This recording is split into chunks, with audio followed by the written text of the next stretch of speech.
प्यारे बच्चों, सुभागी देवी intermediate college के स्टडी क्लास में आज मैं कक्षा 11 के बच्चों का स्वागत करता हूं। कक्षा 11 के बच्चे हिंदी काव्य के अंतर्गत देखेंगे भ्रमर गीत।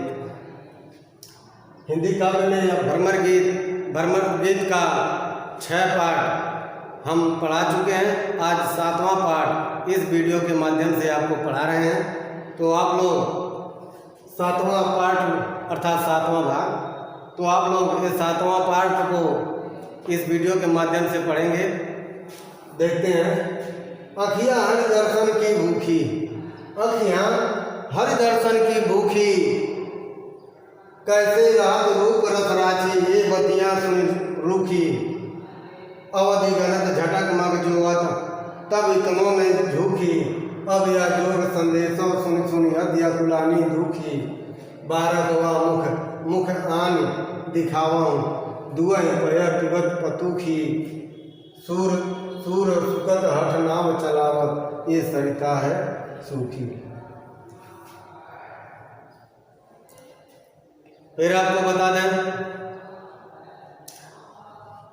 कि उद्धव जी के हठ साधना अर्थात योग मार्ग अर्थात योग साधना या ब्रह्म परब्रह्म परमेश्वर की भक्ति के बातों को सुन करके सुनने के बाद गोपियाँ जो हैं उद्धव जी से क्या कह रही हैं, आगे आप लोग देखिए। उद्धव जी से गोपियाँ कह रही हैं, उद्धव जी से गोपियाँ कह रहे हैं, उद्धव जी अखियाँ हरि दर्शन की भूखी। हे उद्धव जी, आपके योग साधना, आपका हठ योग, आपका परब्रह्म परमेश्वर हमारे किसी काम का नहीं है, क्योंकि मेरी आँखें, मेरी हृदय हरि के दर्शन के लिए, हरि को पाने की चाह रख रही हैं, अर्थात दर्शन पाने के लिए व्याकुल है। फिर आप लोग देखें, अखियाँ हरि दर्शन की भूखी, हमारी आँखें प्रभु श्री कृष्ण के दर्शन के लिए भूखी हुई है, यानी व्याकुलता से कृष्ण के दर्शन को पाने के लिए व्याकुल है, व्याकुलता से उसे पाना चाह रही है। ठीक इसी प्रकार गोपियाँ कह रहे हैं, उद्धव जी हमारी आँखें कृष्ण के दर्शन के लिए भूखी है। कैसे रात रूप रस राची, ये बतियाँ सुनी रूखी। हम लोग कैसे रात रूप रस राची, हम लोग जब प्यारे कृष्ण थे तो उनके रूप और रस में रची हुई थी, उनके रूप और रस से आनंदित थी, उनके रूप और रस का पान करते हुए आनंदित थी, अर्थात हम लोग प्रसन्नता पूर्वक उनके रूप और रस में मोहित थी। कैसे मोहित थी और उस प्रकार अपने जीवन को के आगे चला रहे थे, जीवन नैया को पार कर रहे थे। अर्थात हमने हरि के साथ कृष्ण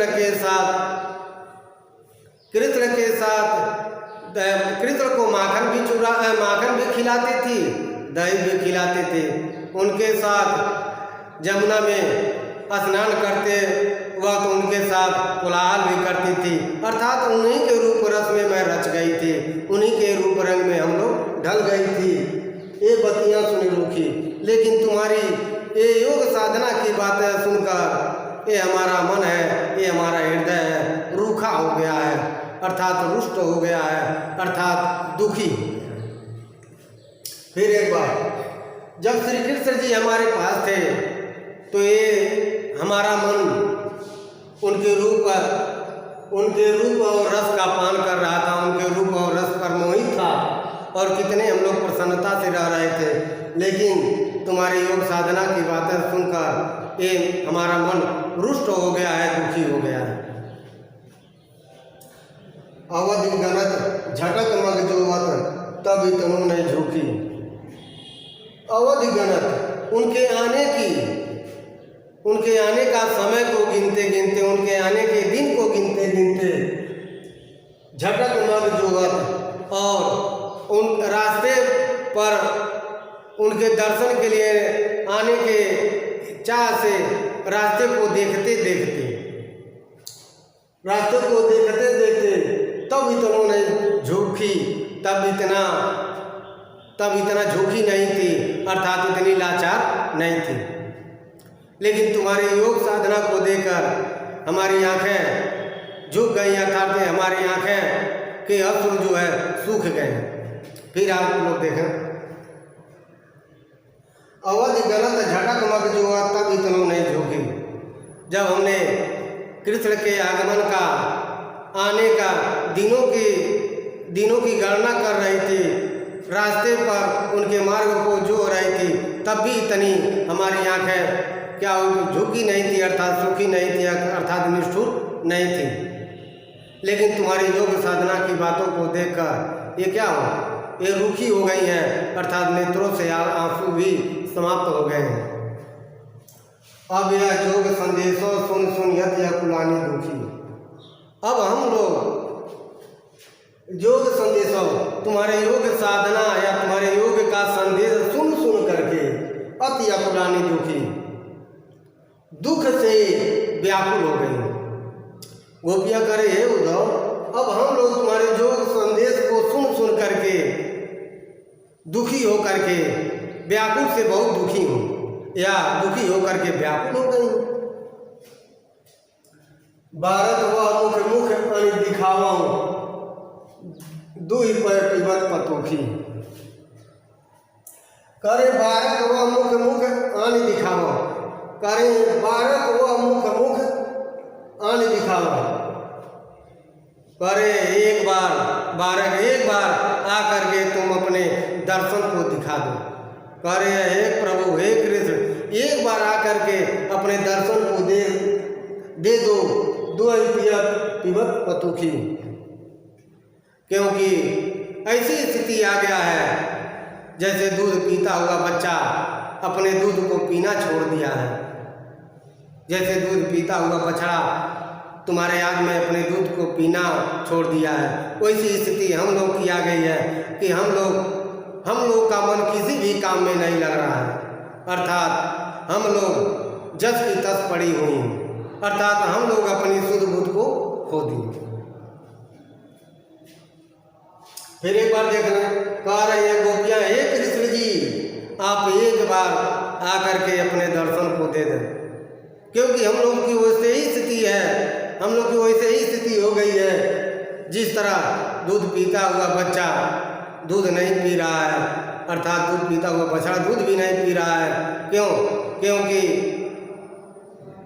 क्योंकि वे सब आपके दर्शन चाह रहे हैं, और हम लोग की ऐसी स्थिति हो गई है कि अपनी शुद्ध बुद्ध खो दी हूँ, और जो भी कार्य करने जा रहे हूँ बीच में ही भूल जा रहे हूँ कि इस कार्य के लिए जा रहे थे और क्या कार्य करना है।